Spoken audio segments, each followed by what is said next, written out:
Hey everyone, and welcome to Risky Business. My name is Patrick Gray. We've got a great show for you this week. Adam and I will be chatting through all of the week's news in just a moment, and then we'll be hearing from this week's sponsor. And this week we're chatting with Matt Muller from Tynes. Matt is the field CISO over there, and he's going to be talking to us about an open letter written by the JP Morgan Chase CISO, Patrick Opit, I believe his name is, and he wrote this open letter basically saying that SaaS providers need to get their act together.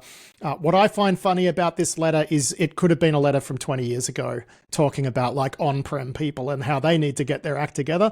So that's me just old man yelling at cloud for a moment. But yeah, that one is coming up later. Before we get into the news, though, I just wanted to mention a couple of things. First off, Casey Ellis, the Bug Crowd founder, he's done an interview for us in the Risky Bulletin feed. He sat down and had a chat. It was a sponsored segment with HD Moore, all about Run Zero and why they're integrating the Nuclei open source vulnerability scanner into their tech. So that's Casey's first interview with us, and we hope he's going to do a bunch more. So that's pretty exciting. And I also wanted to mention something that I forgot to mention last week when we had Haroon Mir on the show, which is that Thinkst Canary is now 10 years old. So there you go. How time flies. So happy birthday, little birdie. Well done. But Adam, let's get into the news now. And this first story, it's funny because it's actually turned into a thing, right? Like everybody's talking about it. A bunch of companies, including like, Google and CrowdStrike and whatnot, have got together and agreed that they're going to spin up like a database of threat actor names so that we're all on the same page. Now, this has been a problem for a long time when we're dealing with, you know, this threat actor. Is it a fuzzy lizard? Is it a twinkly hurricane, or is it UNC56728242, 1385? Threat actor naming is a mess, but every time we've seen someone try to deconflict this stuff, it winds up being a huge argument because people will say, oh, these two groups are the same, and then all the CTI people start arguing and saying, no, they're an adjacent group, and this one just used a bit of their infrastructure and blah, blah, blah. Why do we think it's going to be different this time?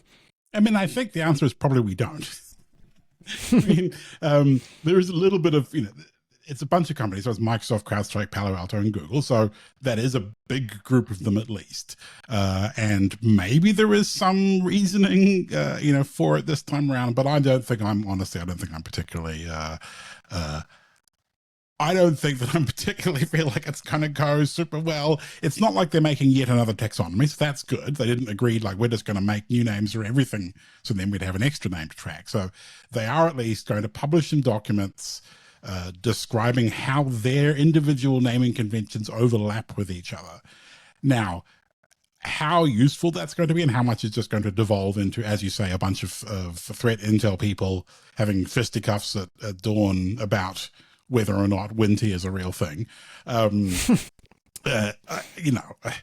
not sure it's going to be super helpful, but on the other hand, I mean, the amount of times on this show, like in preparation for the show, I've had to Google, like, is this group, or we've had to phone a friend, ask Dimitri, and hey, Dimitri, do you remember that group called Bloody Bow? Is that the same, or is that part of GRU, or are they part of, because trying to understand, when we're doing, a conversation about it, it was like, we want to be able to say, it was the Chinese MSS.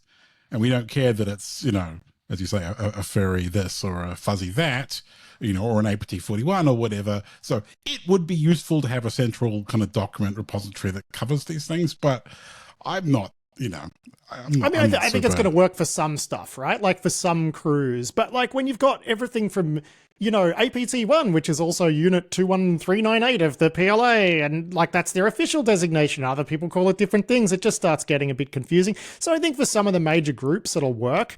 But I don't know how useful it's going to be around the edges, because these companies need to talk to each other as well to make sure that they're talking about the same people, and I don't know how that's going to work, but I don't know. We're cynics. This could work. I think, though, Chris Krebs and I spoke about this in Sydney when we recorded that live podcast, and, he's got a beef with the way these groups are named, because, you've got a news anchor talking about some nation state actor targeting US critical infrastructure, and it's like, we've been attacked by a fuzzy lizard, and we're not serious people, right? Yeah, so it undermines the gravity of the situation. It does somewhat. I mean, and then you look at some attributions which aren't really attributions. This actually came up for us last week because we spoke about a scattered spider-like group that is targeting domain registrations or targeting DNS to change MX records and then, onto full enterprise takeover. And that was based on what your former colleagues at CyberCX were saying. And I got a call from one of the guys who's like, well, I got an email and I called him back, but one of them was saying, well, you put, it's Scattered Spider doing this in the headline, and it's really just, similar in terms of TTPs. And then that sort of led to a conversation of, well, what even is Scattered Spider? Is Scattered Spider a group, or is it a collection of TTPs that emanate from one community? And wouldn't we think these actors have a foot in that community anyway? So doesn't that make them fit the the TTPs, which are the attribution? I don't know. It just gets very confusing, and I'm not tremendously hopeful that this will solve the entire problem. But it's a positive, right? I mean, it is stupid how many names we have for these things, and keeping track of them is a pain. So if it improves that, then great. Whether it can get past the, hoarding of information by individual companies that need to protect their own sources or their own customers or their own turf or whatever else, and then you add in I think we're kind of past. We're probably past that part of it, I think. I mean, I hope. Right? I sure hope so. But yeah, you're right. It's not as clear cut as this is a unit of the PLA. Like when you're dealing with something like Scattered Spider or a bunch of kids that sell access to, state groups, or like it all gets very, very murky once you start trying to over taxonomize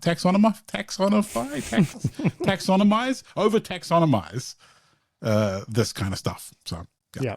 Also, that was not a criticism of the guy at CyberCX who was like just a bit trepidatious about a headline saying that it was Scattered Spider, because he's like, well, we don't, we haven't quite made that attribution. It's like, well, I mean, we were clear in that. It's good. Yeah. But I mean, in the show, we were precise, but it's like, but that led to that conversation of, well, what even is a Scattered Spider? Which exactly. Is, depressingly enough, a fair question. Now, look, this is just I guess it's not really a cybersecurity story, but it's great to have an excuse to talk about it. We've got a report here from 404 Media from Matthew Galt, looking at the open source software that powered those Ukrainian drones that blew up a bunch of Russian airplanes a couple of days ago.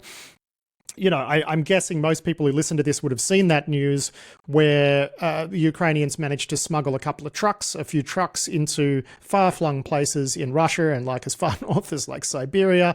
And at a certain time, the roof of the trucks popped open and a bunch of drones flew out and started blowing up Russia's long-range strategic bombers. The Ukrainians say they killed 40 of these planes, which can't be replaced, mind you. They're Cold War production. The true number is probably substantially less than that, but more than what the Russians are saying, which is like 8. I'm going to go with 20. Gut feel. And rumors of like some very valuable defense material being blown up. But it turns out, chances are these drones were running a piece of software called ArduPilot, which you're familiar with, Adam. Yeah, so it's an open source like flight control firmware for drones, for UAVs and things, and then also like ground station software and all of the comms mechanisms, that kind of thing. And actually, I had a drone that ran that stuff. The original developer of ArduPilot actually used to, I think, be the editor-in-chief of Wired. Chris Anderson left in 2012 to found a company, was it 3D Robotics that made, so I had a 3D Robotics drone, which is kind of where I knew the stuff from. And yeah, like it's good quality open source software. I think he was posting on maybe LinkedIn or something saying, oh, look, that's my software, guiding these drones onto Russian backfire bombers or whatever else, which, I know a lot of open source developers that do feel funny about seeing some of their code pop up in military applications or other strange places. But it's just, he doesn't seem upset. He doesn't seem upset by this. Well, I mean, part of the pitch of 3D Robotics, the drone company, was to be a domestic US drone manufacturer that didn't rely entirely on overseas everything. And then they pivoted actually into selling drones into the national security space. So like, like, take from that what you will, I suppose.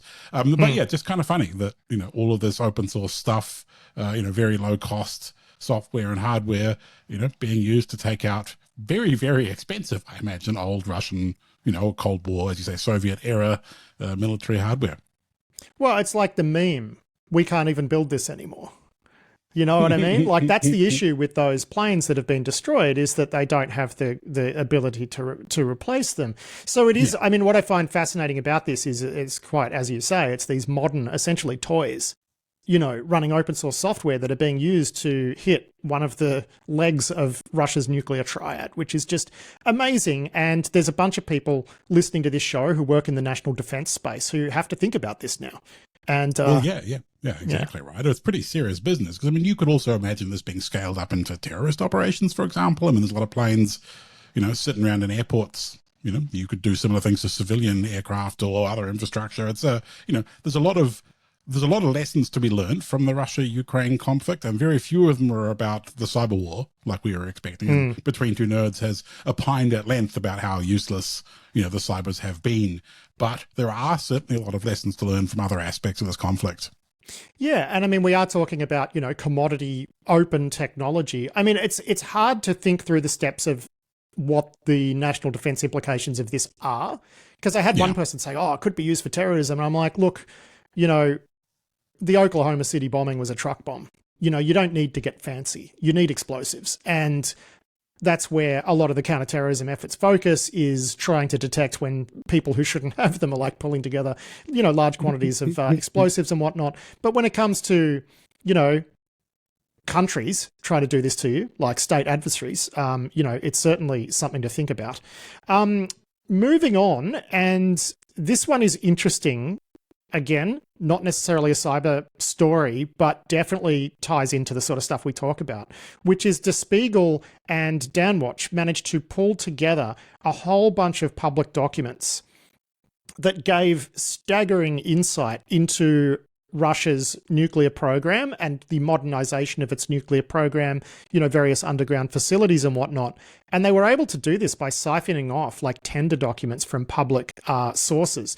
This is despite the Russian government passing a law in 2020 that asked, construction companies and stuff to stop publishing, sensitive material into public tender documents, but they sort of didn't do it. And this is the result. Yeah, they appear to have been scraping some of these Russian procurement, government procurement systems for quite some time, and extracting the documents and analyzing it. And they've got, all sorts of details about, the construction specifics of, nuclear missile silos and air bases, and, as you say, underground facilities that are being built to connect these things together, and, details about just sort of, like pattern of life stuff, I guess, like where do the soldiers sleep? How do they, how do they get in and out? What are the, there's some details like, what do the signs on the walls say?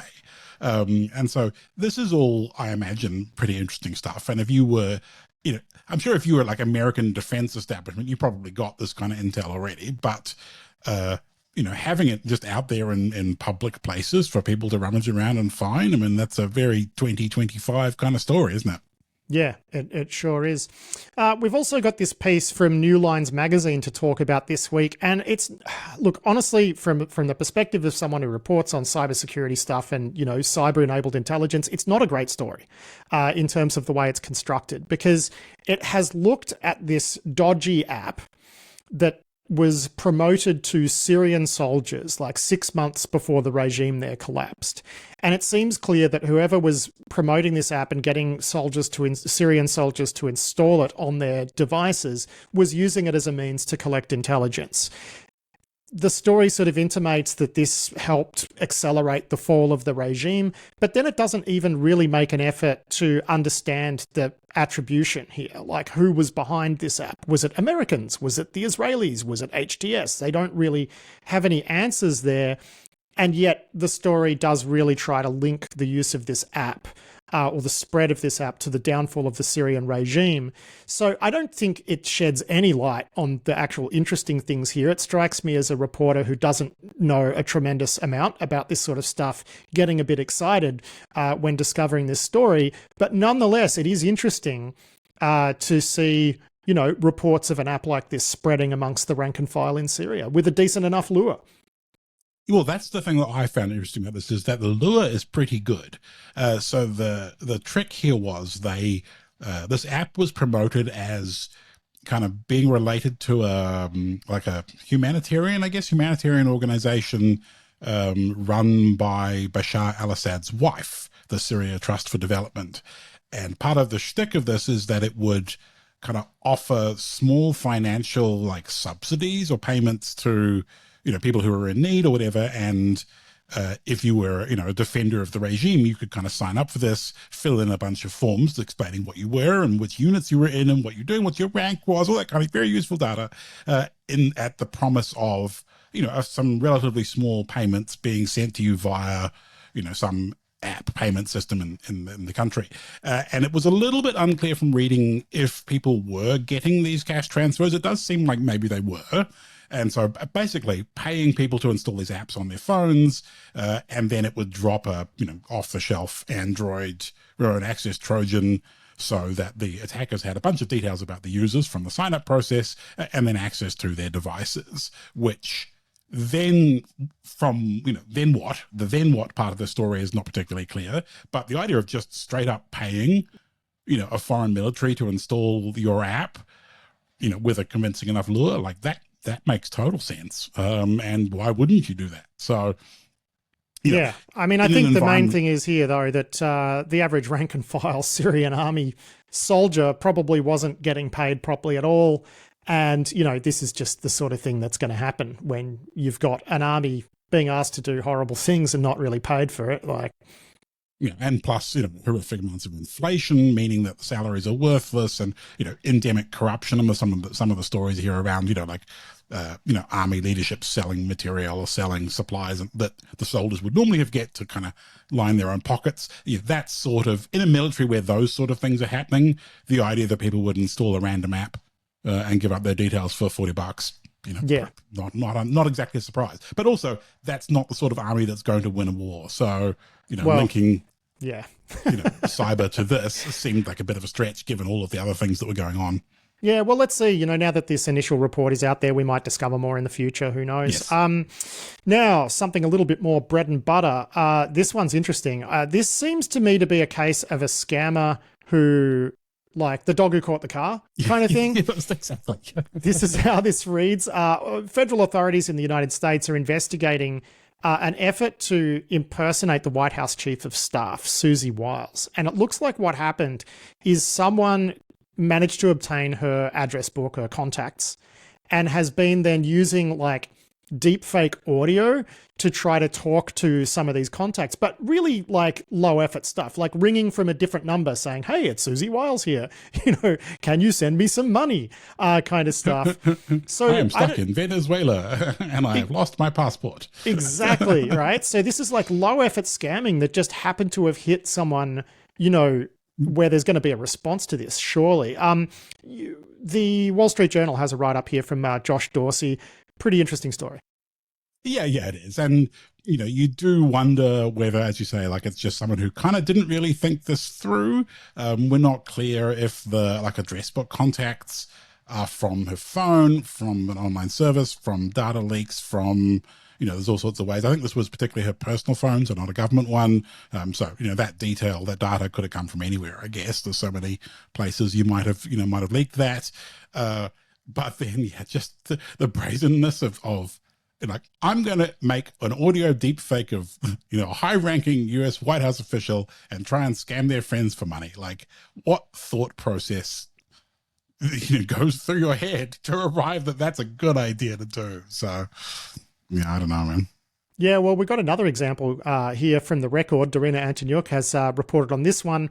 The Home Minister in Malaysia, apparently, their WhatsApp account wound up spamming all of its, contacts and whatnot. Similar sort of stuff, like low-level scamming. I just find it fascinating that they really are just like us in the sense that they're using the same tech that we are and are susceptible to the same sort of scams. So, this is 2 in 1 week. I just think that's interesting. Yeah, well, that's exactly the point that you ended up making about the Signal chat, right? Is in the end, there's just no safe way to use civilian tech for core government stuff and not expect, some crossover at the edges and, the Atlantic guy, ending up in the Houthi bombing chat or whatever else. Like, these things happen when you use the same infrastructure and the same ecosystem. So, yeah. Yeah, crazy times. Rough. All right, so now let's have a look at some reporting from Krebs on security about this cloud provider Funnel, which is based in the Philippines. It has now been sanctioned by the United States government for being an enabler of pig butchering scams. This is the stuff that we've been saying for a couple of years, like sanctions activity will scale up against these sorts of operations because they exist at the sort of scale where sanctions can actually be helpful. And we've seen a bunch in the last few weeks. And this is just another case of that. And it's great. Like, I'm all for it. Yeah, this is absolutely the place to target this kind of these kinds of operations because they share infrastructure, and organizations like this that were, this is essentially like a criminal CDN. They provided a mechanism to get end users through a set of infrastructure to the scanners, to their infrastructure. So kind of like, like Cloudflare, I guess, in a way, or Akamai. But the same thing for criminal services. And they handled all of the fiddly bits of moving domain names around and having a bunch of CNAMEs that redirect things and a bunch of cloud services in, I think, Azure and Amazon they were primarily using to, eventually get this traffic through to where it needs to get to. And that's it's a service that if you're just trying to do crime, you don't really want to specialize in providing, infrastructure plumbing like this. It makes sense to buy it off the shelf and deal with, have somebody else deal with those problems. And indeed, I think on the back of some of the reporting around this, Microsoft appears to have thrown them out of their infrastructure. Amazon's still struggling a little bit, apparently. But yeah, anything that increases friction for these kinds of pig butchering, large scale, cybercrime operations. Hey, it's great. Yeah, indeed. What else have we got here? We got another takedown of a underground service here, which is AV Check, which I guess is kind of like a, virus total for criminals where they can throw stuff at it and see if they're going to fire any detections. And, it's been who took it down, DOJ, Secret Service, and the police somewhere. Can't remember. Sorry. Yeah, I think this was Operation Endgame, which was a big kind of coordinated international takedown of various bits of cybercrime stuff. So this was, we've seen details. I think last week we covered some bits, so we're just kind of seeing more and more stuff. Yeah, from it was the Dutch. Sorry, it was the Dutch and the Finnish police as well as the Justice Department, FBI, Secret Service. So yeah, yes. Nice one. But I mean, these sorts of things, right? I think there's a theme here, which is they're going after anything that just makes it easy and is operating at scale. Because why wouldn't you?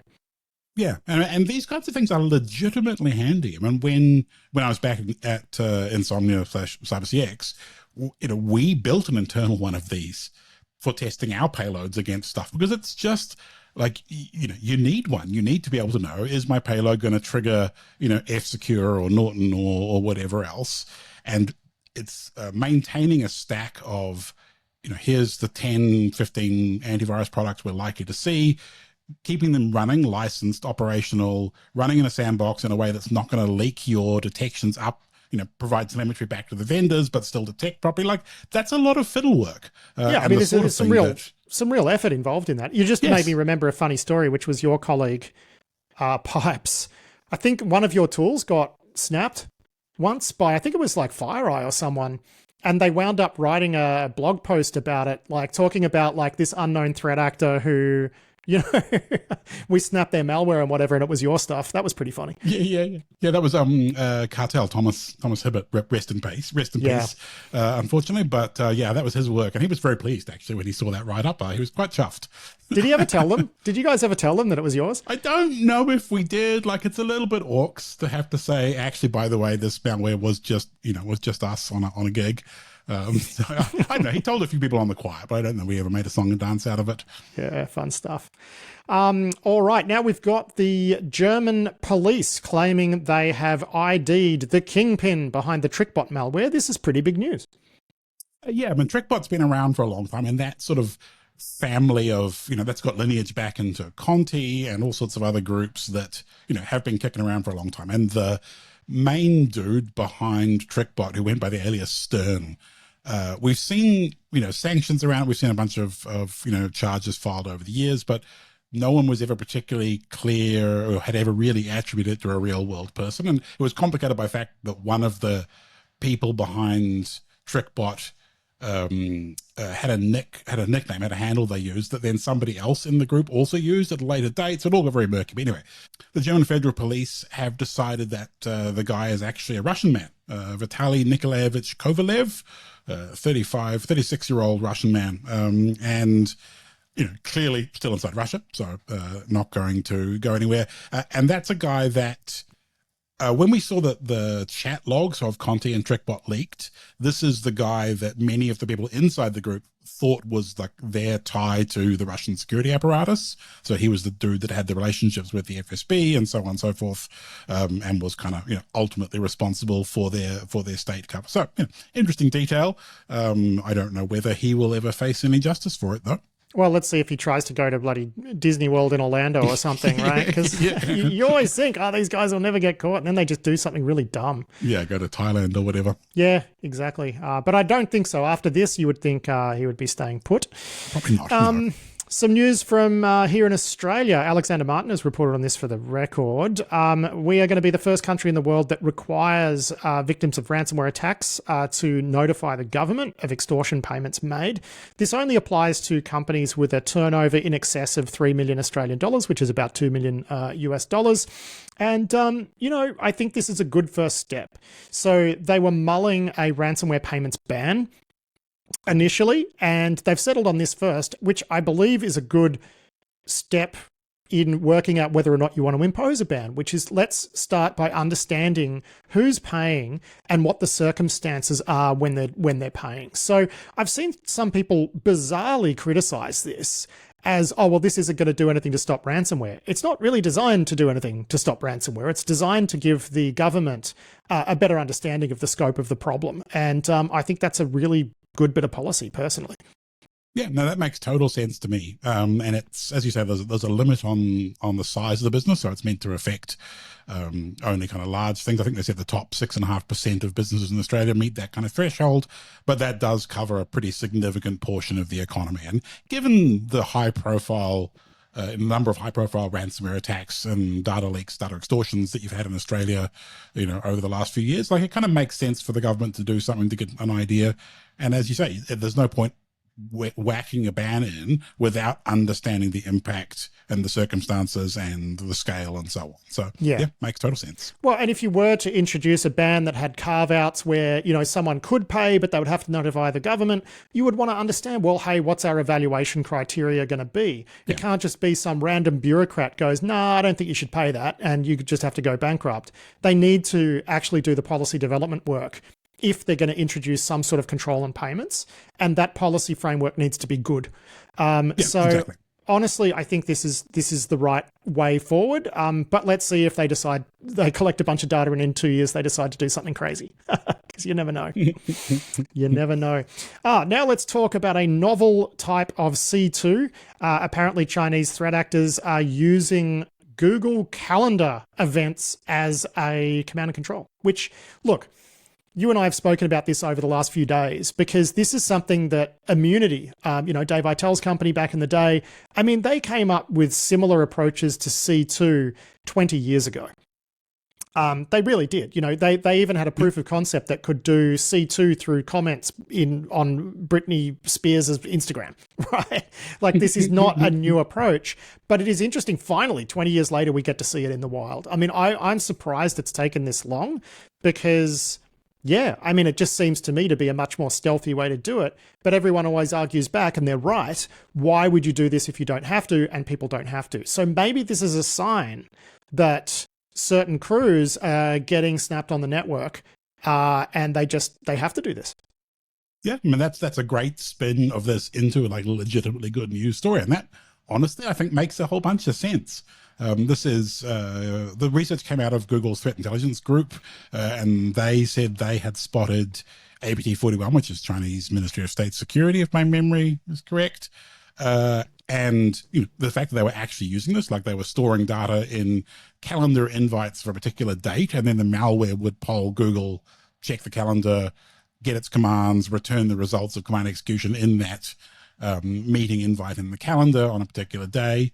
The 30th of January, February, March, April, May, 30th of May, 2023 was the date that they were using. And yeah, makes sense. Looks on the wire. It's a, proper TLS scripted connections to Google. Looks totally normal. It's going to blend in with enterprise traffic. Like, if you're going to pick a covert channel, like, totally seems a reasonable place to put it. So good work, MSS. But yeah, the fact that we're at the point in history where people, must be getting snapped on the wire enough that this is worth doing, then yeah, good. Well, I mean, they should have been getting snapped 10 years ago. But I think one big development we had in security was this huge push to the endpoint, right? Where companies like CrowdStrike, SentinelOne, Microsoft with its Defender and whatever, like endpoint security solutions actually got pretty good. So that meant that people, I do really think they neglected network detection. I think stuff like Corelight, full disclaimer, they're a sponsor, but you can use their open source, Zeek sensors and whatever to spot stuff on the wire. But honestly, a lot of people just don't bother, right? And I think perhaps, network detection, if it is having a resurgence, that could explain this move. But you do wonder where it's going to go, right? And like, okay, say your endpoint protection has been bypassed.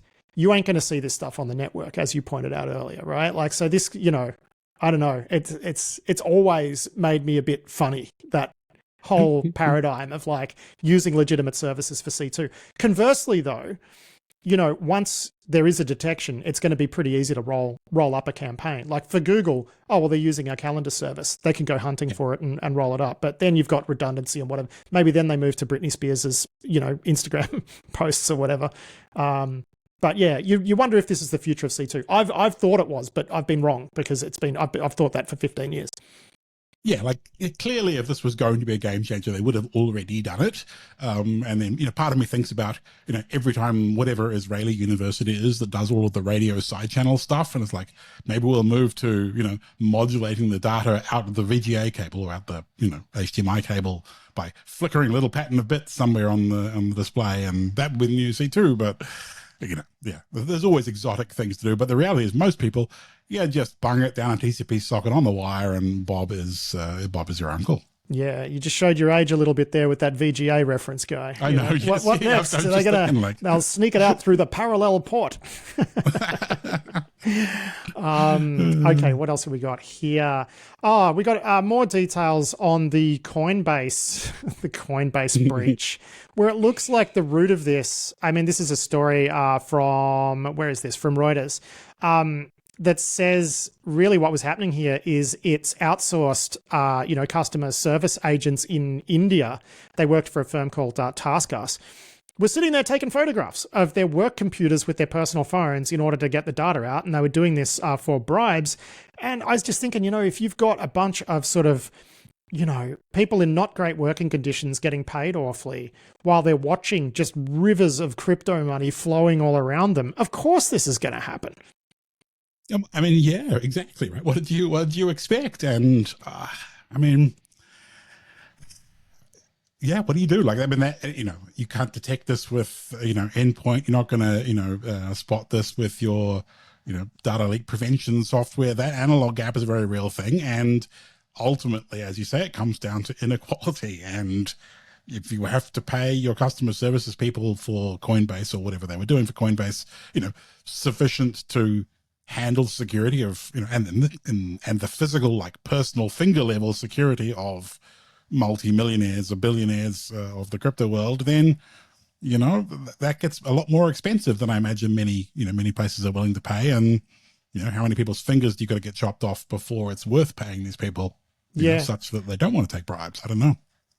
Well, and then you look at the alternatives to this, which are just really oppressive levels of surveillance on the staff, where you've got cameras on them, making sure they're not pulling their phones out of their pockets or doing anything weird or stripping them of their devices before they can come into work. And I don't know, man, it's not going to make them love you more. I just think this insider threat for any cryptocurrency platform at scale is always going to be a big problem. Yeah, and the interesting thing is this feels like a thing the regular financial industry has largely solved through having transactions that are more reversible or more inspectable, or, you know, more regulatory oversight, or, you know, all that stuff that we threw out as, you know, boring fiat currency, you know, manipulatory. Mutability is a feature, not a bug, I would say, of the financial system. I think that's where we're going with that. Yes. And look, speaking of insider threat, a civilian IT specialist, this is a piece from James Reddick over at The Record, a civilian IT specialist at the Defense Intelligence Agency has been arrested for trying to sell or exchange classified material to a friendly government in exchange for citizenship because he doesn't like Donald Trump.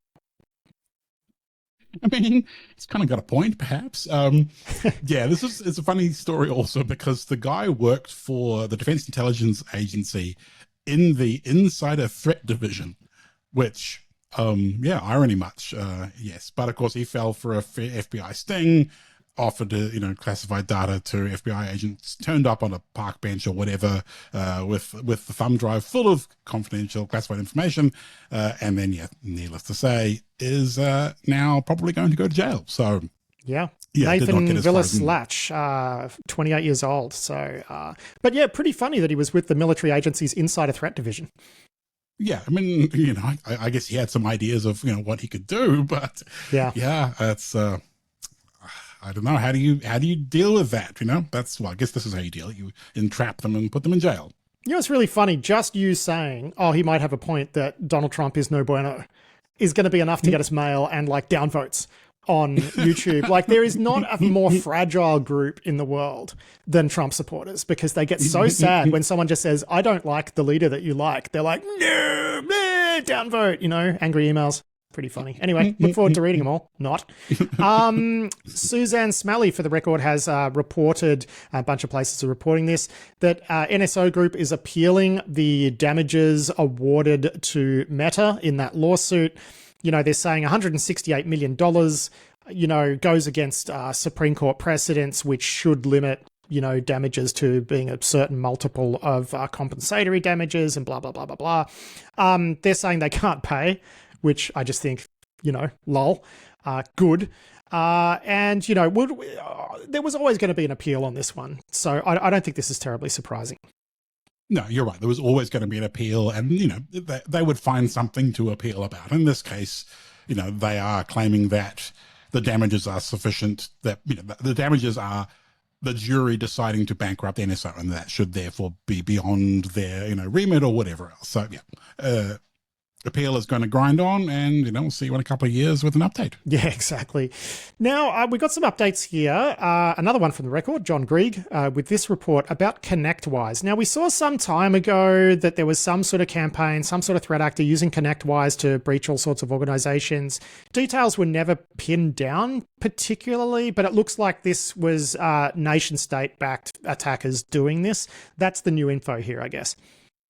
Yeah, so the company Connectionwise says that it's engaged Mandant because it has found some, you know, nation state, foreigners, whatever, inside their environment, and that has then been used to attack some of their customers. They said a small number, as they normally say. And they have had a pretty rough ride. I'm pretty sure we did see the Chinese using one of the earlier Connectionwise bugs, because they had like a CVSS 10, you know, where you could just like show up, talk to the web appliance or whatever, and say like, please create a user through the setup top. ASPX, whatever it was. So we saw those bugs being used, and it would make sense, I guess, that, you know, they probably got into Connectionwise as well, and, you know, as avenues onwards, once you've, you know, realized that a piece of software like this gets you into places that you want to go, why not keep going? Yeah, that's it. More details to come on that one, I guess. Google, meanwhile, has booted a couple of CAs out of its trust store. It doesn't look like anything necessarily nefarious here, just they look like really incompetent CAs. There's Chunghwa Telecom and Netlock. Bye-bye, into the bin with you. And Google has cited that they just, you know, haven't made any improvements. They keep getting owned and not really changing anything, so they're getting booted out. Yes, they certainly are. I think Chunghwa Telecom is very Taiwanese, and Netlock from Hungary. So if you were relying on those particular CAs, then your stuff will stop working when they ship out Chrome 1 through 9. Yep. Now, the last thing we're going to talk about this week is a piece from Dan Gooden looking at what Meta and Yandex are doing in terms of de-anonymizing and tracking Android users. And the technical details here are actually quite interesting. Yeah, so the deal here is that if you're on a mobile device, and this is, I think, specific to Android in this case, and you've got, say, like the Facebook app, so Instagram or actual Facebook app, they will fire up a local network listener on localhost on the device. And then when you hit a site on the internet in your browser that's using, Meta's tracking JavaScript or Yandex's tracking JavaScript in the Yandex case, it will attempt to connect to localhost on a specific port and then provide a bunch of details about the session to the Facebook app, which then calls it back to Facebook's, Graph API or whatever, and sticks it in its, in this database, so they can track that you are visiting sites, and that, bypasses things like incognito mode. It bypasses things like clearing cookies because they've got a way to tie the app on your phone to browser activity. And that ability of a web browser to talk to a web server on localhost is a thing that it's kind of by design. There's a bunch of complexity these days in doing that, reliably. And part of the interesting bit here is that Facebook was actually using technical tricks to bypass some of those controls. They were using, for example, WebRTC media connection, like session setup that would use for video conferencing or whatever else. So they'd go out and then back in, sort of thing. No, they were basically video conferencing to localhost and then sticking the data inside the setup messages for the at this point, it's kind of hacking. You know what I mean? And that's what makes this interesting. Yes. Yeah, it's creepy. Legit hacking. They had like 3 or 4 different techniques where they were kind of abusing browser, functionality to be able to connect to localhost in ways that you weren't really meant to be able to do. And, browser manufacturers have been somewhat tightening up on this stuff when we've seen it being abused for things like attacking people's home networks and home routers through cross-site request forgery type stuff. But, pretty scummy for, Yandex, okay, I can imagine Yandex doing scummy stuff, but like Facebook, come on, like you're meant to be a grown-up corporation, that behaves by the rules, plays by the rules, and this is just kind of weaselly hacker crap. And ain't no one got time for hacker crap, Pat.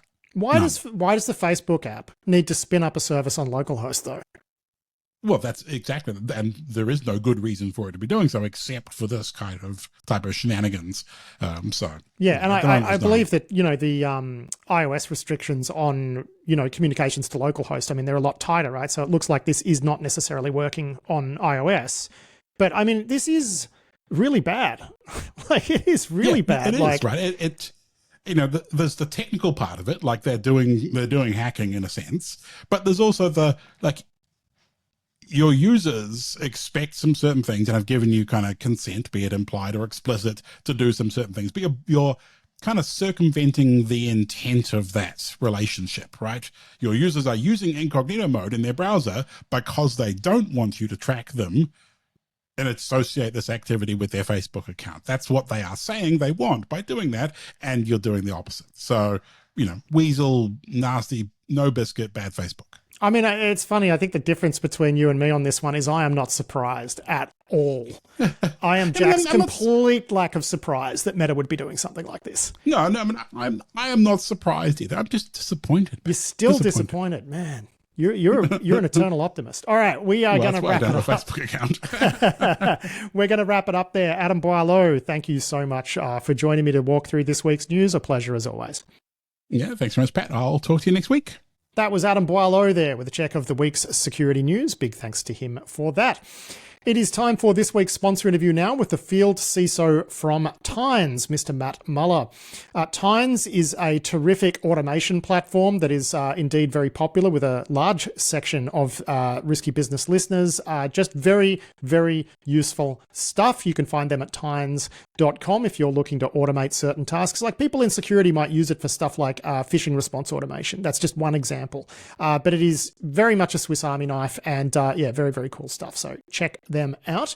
But today we are not talking about Tynes stuff. We are talking about SaaS and how woeful it is, according to Patrick Opit, who is the Chief Information Security Officer of JP Morgan Chase. He has published an open letter titled An Open Letter to Third-Party Suppliers, in which he gives SaaS companies a serve for really not having their act together when it comes to security, doing all of the usual stuff like prioritizing feature expansion over security and whatnot, the stuff we've been complaining about when it comes to vendors writ large for a couple of decades now. So here is Matt Muller walking us through Patrick Opit's letter, all about how SaaS companies basically suck. Here it is. Yeah, I mean, he calls it a call to action. I suspect it may have been a little cathartic for him to write this letter as well. But Patrick calls out a couple core things about the fundamental state of cybersecurity in the SaaS world. First, he says, software providers need to prioritize security over rushed features, which, yep, absolutely agree. He says we need to modernize security architecture to optimize SaaS integration. Again, totally agree. And he says security practitioners need to be more collaborative in solving, the security problems that this new generation of highly interconnected systems has created. And if you poll 100 out of 100 CISOs, I'm fairly certain you'll get similar sentiments, at least on an individual level. But I think what's driving so much attention around this letter in particular is the fact that it's coming from JP Morgan. And, forget about being a big player in the market. I mean, JP Morgan often is the market in a lot of senses in the financial system. So it's causing people to pay attention. What's amazing about everything that you just said, though, I mean, people would have said 15, 20 years ago about non-SaaS tech, right? Which is, we've got to break down silos and get everyone working together, and maybe they could architect this in a less insane way. And, geez, look at all of these useless features that they're building just for one client and shipping to everybody. I mean, it is amazing, how much stuff doesn't really change, right? I mean, Microsoft had a whole, trusted computing initiative over, I think, similar sentiments, right? So everything old is new again. Yeah, so I mean, what do you see as, I mean, you're a SaaS, you are, Tynes is essentially a SaaS, right? So what do you see as being the major issues with SaaS? What lit a fire under this guy to go and write this letter, in your view? What sort of specific issues? Because it's one thing to sort of wave your hands and say, people need to break down silos and what, but what concretely, what sort of challenges are we actually talking about here?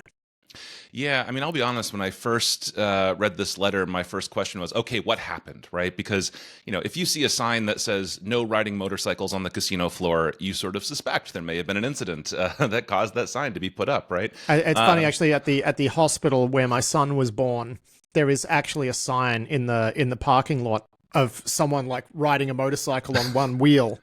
Like a little drawing of it with the circle and the slash, and you're like, okay, that's interesting. So I know exactly what you mean.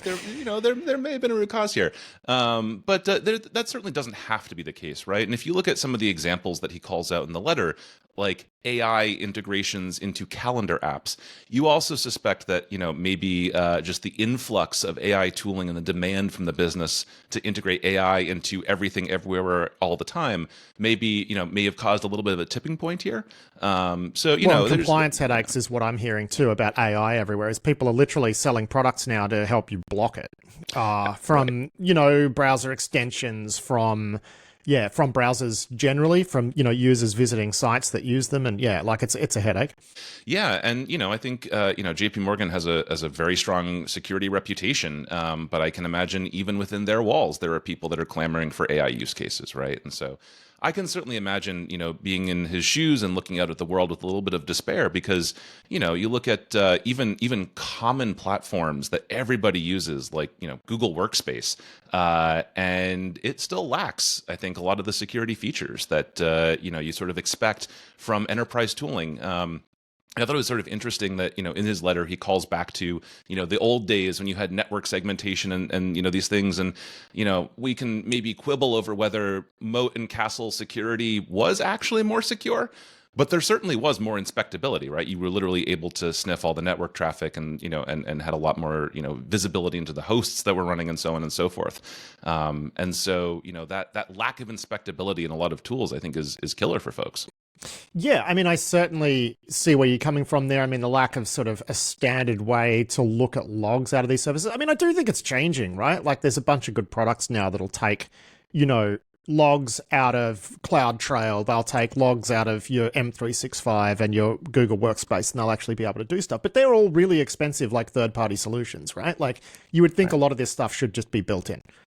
Absolutely. And, ironically, one of the reasons that, before I joined Tines, I was a Tines customer. And one of the reasons why I used Tines was because, again, going back to like this Google Workspace example, you had to dramatically over-provision admin users to get some basic security incident response stuff done.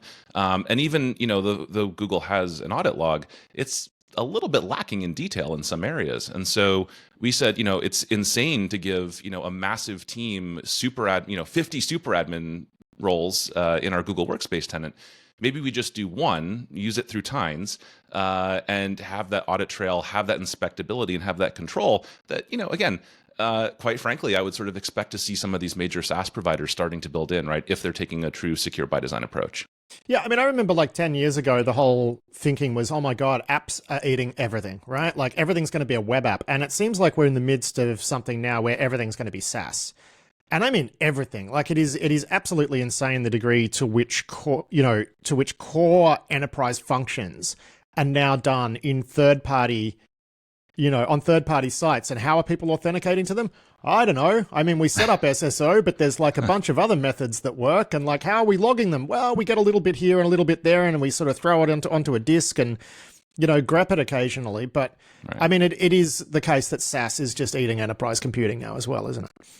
It absolutely is. And, I think one of the things that this letter calls for is, better collaboration around, solving some of these problems. But right now, vendors and software makers just aren't particularly incentivized to go do so, right? And I think it's going to take people like Patrick Opit and the JP Morgan team and a lot more CISOs saying, these are the standards, right, that we expect from our software provider. In the absence of any particular regulation demanding this, the market has to demand it instead, and that's I think what we're starting to see here. Now, you're a SaaS. What are you doing to not be one of these SaaSes that he's complaining about? Yes, our belief is build the software you want to use in the world.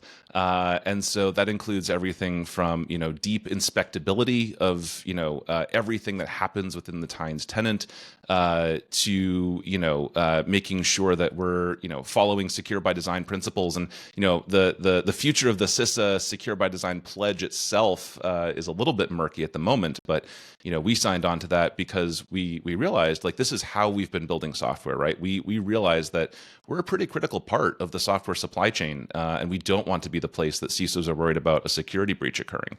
And the other thing as well is, you don't have to deploy Tines as SaaS. We do have a fully air-gapped, self-hosted model where you, as a customer, can have full control over where and how you deploy Tines. And so, we recognize that everybody's security models are a little different, and we want to be able to make sure that, even if you're using Tines default security mechanisms, you're protected out of the box, but you can customize that pretty much however you want.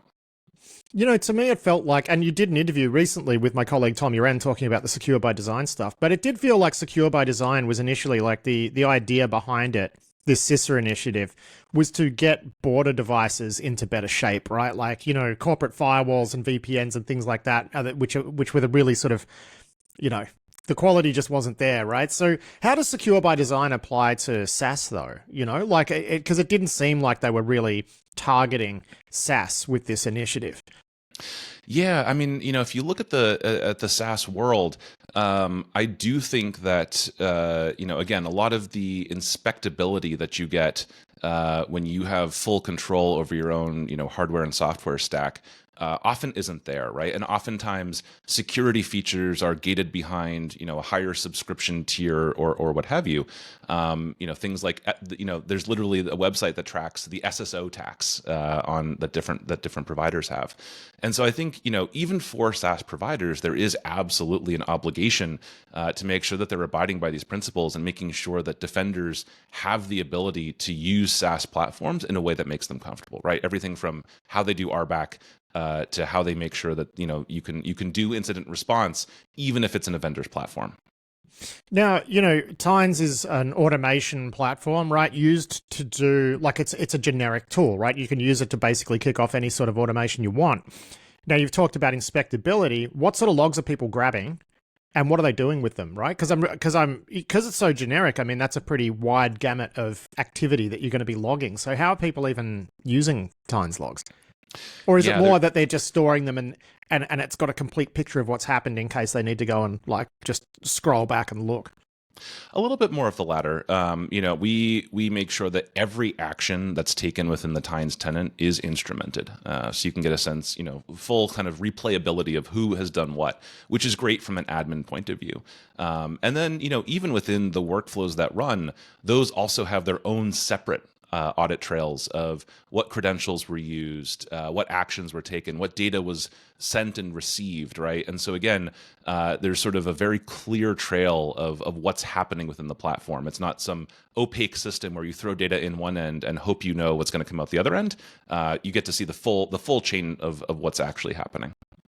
It's funny that you mentioned Google Workspace. Like, we're a workspace shop, and there's people out there who will have like cloud security platforms and whatever that will promote features that are designed to do things that you can already do in Workspace, but it's all click ops and really frustrating. So they're like, look, you can just press this button and get a list of users who don't have MFA, whereas you can do that in Workspace, but it's not a fun experience, right?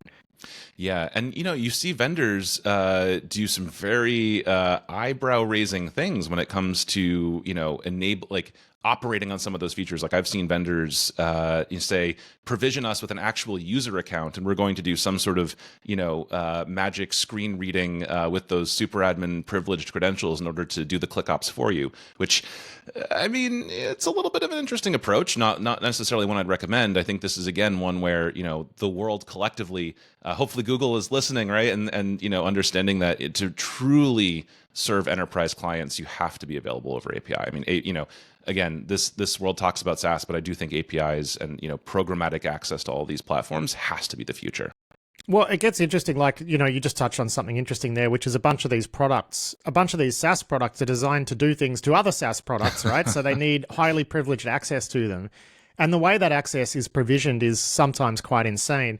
You've got, just going back to cloud security platforms, you've got a lot of these where you have to give them, really highly privileged roles so that they can go and remediate some of these issues. And that means there's like, very powerful credentials just sitting around in these SaaSes, which means if they get owned, oh man, you've got problems. I feel like that could be one area where, that's the one area where I look at SaaS and I'm a little bit worried. And you've even got situations where you can OAuth add other SaaS apps to one big SaaS app that's acting as a root of trust. So it's almost like some of these SaaS apps are even acting as identity providers for other SaaS apps, which are outside your SSO. It just gets real confusing real quick. Yeah, and it's so funny too because OAuth was supposed to solve the problem of the fact that we were all storing passwords everywhere, and now we just OAuth everywhere, right? We just moved the problem a little bit and made it a little bit more complicated. Yeah, great news. Great news, everyone. All right, Matt Muller, thank you so much for joining us to have a bit of a chat about that letter from JP Morgan Chase and how and about how Tines is trying to not be the subject of the next letter. Yeah, absolutely. Thanks so much for having me, Patrick.